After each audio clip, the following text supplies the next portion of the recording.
Hey guys, it's Rob. 280 days until I turn 30, and I'm recording this about an hour earlier than usual. This is the kind of thing that can only happen when I actually have my act together. It feels really good. Let's get the check-in done. I am back down another 3.4 pounds to 225.1. I went out today and I ran, and the moment I got out the door, I was like, I feel velocity coming on. I was like, I'm moving quickly. I'm nimble, like some kind of jungle cat. And I proceeded to just blast through my 5 kilometer time, taking it down by almost a minute and a half, down below the half-hour mark now. My 5 kilometer jogging time on hills, mind you, hills, is 29 minutes and 11 seconds, which feels really good. And I had enough energy after that to finish out mile number 4, because the 5K is only like a 3.1 mile thing, and so I did the 4th mile. It felt awesome. So that's going really well. I did some indoor elliptical exercising too over this weekend, and that I was able to boost the amount of time that I was on it and the amount of resistance I put on it, and I got a really good workout. Beautiful day today, great day for running. That always helps drive down times when you're not fighting the sun. Look at that thing. There's like a contract for payment, and I'm like paying half in advance and half on completion, and editing is happening to the novel, which is a really good thing.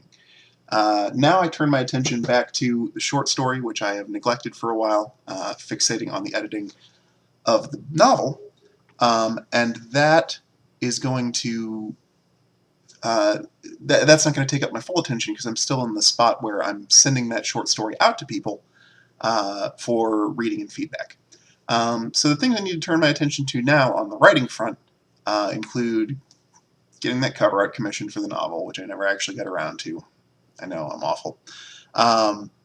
Getting cover art commissioned for the novel, continuing relentless self-promotion to put myself on the radars of other human beings, because that's part of what you have to do when you're self-publishing. You need people to know who you are and to be getting your message. And the more I can do it in fun ways, like recording Dungeons and Randomness and doing video gaming live streams, so on and so forth, the less likely I am to have to build up some kind of advertising budget where I like take out banner ads in places or promote tweets or something, which are things I don't want to do. I would much rather get myself on people's radars by being a cool and entertaining human being on the internet, and then having them say, "Hey, I'll give that book thing you're doing a try." So that's on the agenda. Cleaning up the apartment is also on the agenda. That's always on the agenda. Nothing's ever quite clean around here. I should just like do it all at once someday, but that's scary. And more exercise. So much more exercise. Ugh. And less partying. We've talked about the partying. I'm not going to beat the partying into the ground. I don't have a special super secret message today. We had like a motivational thing.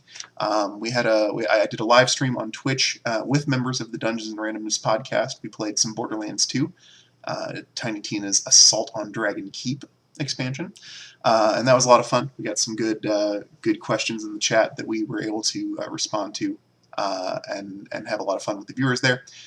Tomorrow, as usual, Sims 3, and we'll do that live stream as usual.